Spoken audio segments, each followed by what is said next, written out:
आज जो विषय आपके सन्मुख प्रस्तुत करने जा रहा हूं, वो है वाणी, जो परमेश्वर का विशिष्ट वरदान है।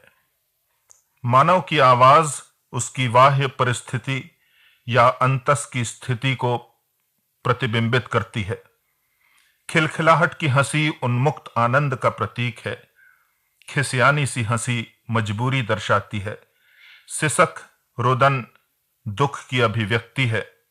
चीख भय की, आह और कराह वह वेदना दर्शाते हैं जिसकी पूर्ण अभिव्यक्ति अवरुद्ध है। यूहन्ना 11:38 में वर्णन है, जब यीशु ने अपने मित्र लाजर की मृत्यु के विषय में सुना, तब लिखा है, यीशु बहुत उदास होकर कब्र पर आया। इंग्लिश अनुवाद में है, Jesus groaning in himself cometh to the grave. अंतस की कराह लेकर कब्र पर गया।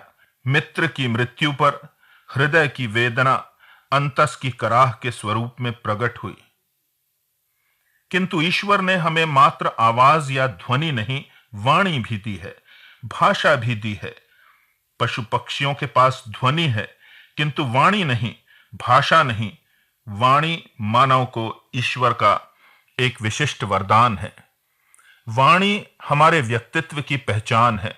कौन पंजाबी, कौन मलयाली, कौन सिंधी या तमिल, यह उसके उच्चारण से प्रकट हो जाता है।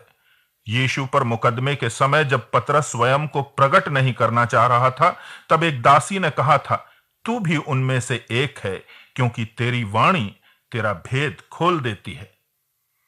वाणी हमारे व्यक्तित्व को प्रकट करती है। यह भी संभव है कि हम चेतन मन के प्रयास द्वारा अपने व्यक्तित्व को छिपाने में कुछ सीमा तक सफल रहें, किंतु कभी न कभी जब आवरण कमजोर होता है, आवरण में दरार उत्पन्न हो जाती है, या जब चैतन्य सतर्क नहीं रह पाता, हमारी वास्तविक वाणी फूट निकलती है और हमारी वास्तविकता प्रकट हो जाती है। कभी बचपन में इतिहास में पढ़ा था, नाना फड़नवीस की बुद्धिमत्ता जांचने के लिए एक दुभाषीय की मातृभाषा उनसे पूछी गई, जो धारा प्रवाह अनेक भाषाएं बोल सकता था। रात में जब वह प्रगाढ़ निद्रा में था, तब उस पर नाना फड़नवीस ने उबलता पानी डाल दिया। अपने उस अचेतन असुरक्षित क्षण में जिस भाषा में वो चिल्लाया, वही उसकी वास्तविक मातृभाषा थी।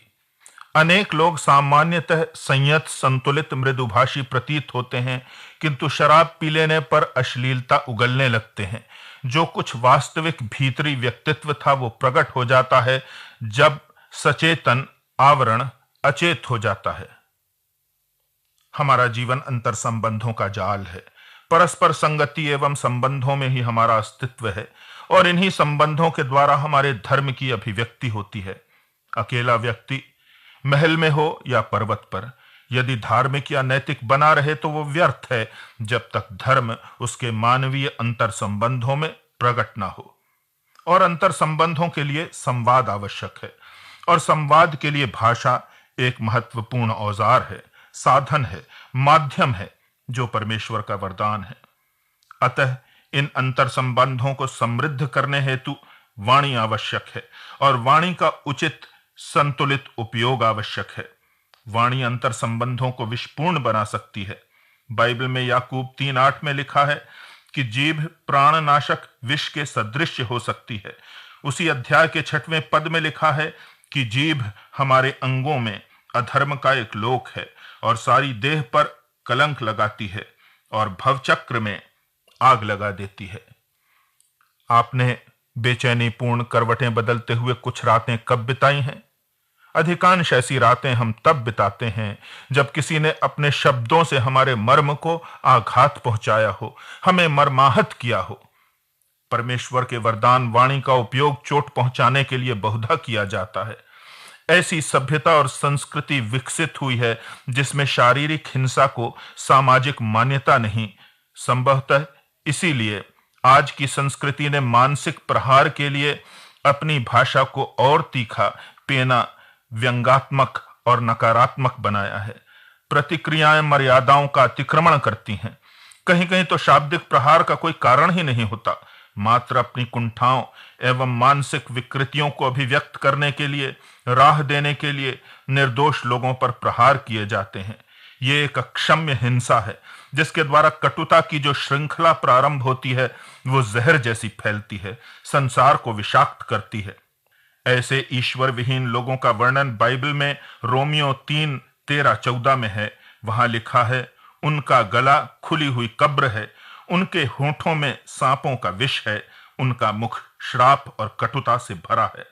खुली हुई कब्र जैसी दुर्गंध युक्त, विष जैसी नाशक और कटुतापूर्ण घृणित उनकी वाणी है, और यह परमेश्वर के वरदान का दुरुपयोग है।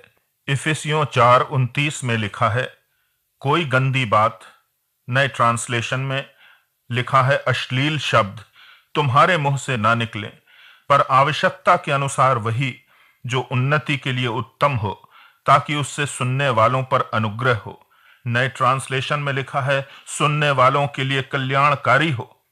मुख से अश्लीलता मत निकालो, पर मात्र ये बस नहीं, जो चुप हैं उनके मुख से अश्लीलता नहीं निकलती, किंतु यह एक पैसिव क्वालिटी है, नकारात्मक अक्रिय गुण है।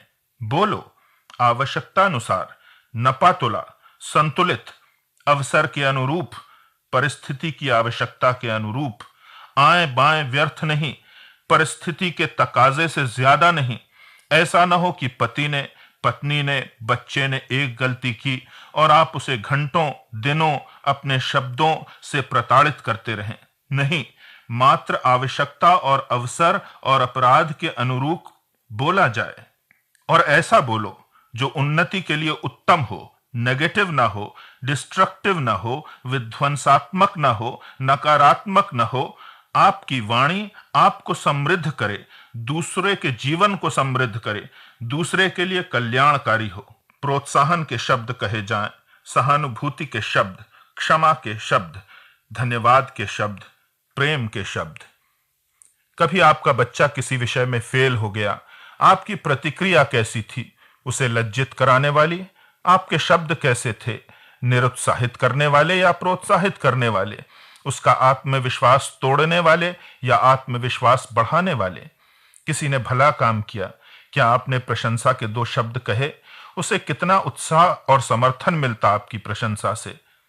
पत्नी ने या रसोइये ने भोजन कोई विशेष अच्छा नहीं बनाया तो आपने आलोचना अवश्य की होगी, किंतु 50 बार जब उसने अच्छा भोजन बनाया तब आपने क्या प्रशंसा और सराहना की? आपके मातहत कर्मचारी या सहयोगी आपके प्रशंसात्मक शब्दों के कितने भूखे रहते हैं। उचित कार्य के लिए इससे बड़ा पारितोषिक आप क्या दे सकते हैं?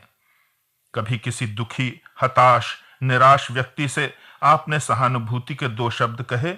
मात्र हृदय में सहानुभूति रखना बस नहीं, परमेश्वर के वरदान वाणी का ऐसे अवसर पर उचित उपयोग होना चाहिए जिससे बाइबल के शब्दों के अनुसार सुनने वालों पर अनुग्रह हो, उनका कल्याण हो।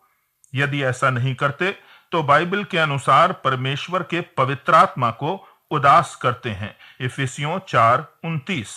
उसे जिसने वाणी दी है दुख होता है यदि उसके द्वारा प्रदत्त वरदान का दुरुपयोग होता है, अनुपयोग होता है। 1 पतरस 4:11 में लिखा है, यदि कोई बोले तो ऐसा बोले मानो परमेश्वर का वचन है। हम नहीं बोल रहे हैं, परमेश्वर हमारे माध्यम से बोल रहा है। कहीं वह चाहता है वो अपनी सहानुभूति दर्शाए हमारे शब्दों द्वारा, कहीं वो चाहता है अपना प्रेम प्रकट करे हमारे शब्दों द्वारा, कहीं वो चाहता है अपना वचन पहुंचाए हमारे शब्दों द्वारा, कहीं वो चाहता है कि निराशा में उसकी आशा पहुंचे हमारी वाणी के द्वारा। क्या हम उसके वरदान का उपयोग उसकी ही इच्छा अनुसार करेंगे? यह कविता आज के संदेश को 4 पंक्तियों में व्यक्त करती है। इंसान पे तेरा एक बड़ा एहसान है, वाणी मानव को तेरा ही वरदान है। बोले ऐसे मानो वह तेरा हो वचन, हर शब्द खुदा बस तेरा ही पैगाम है।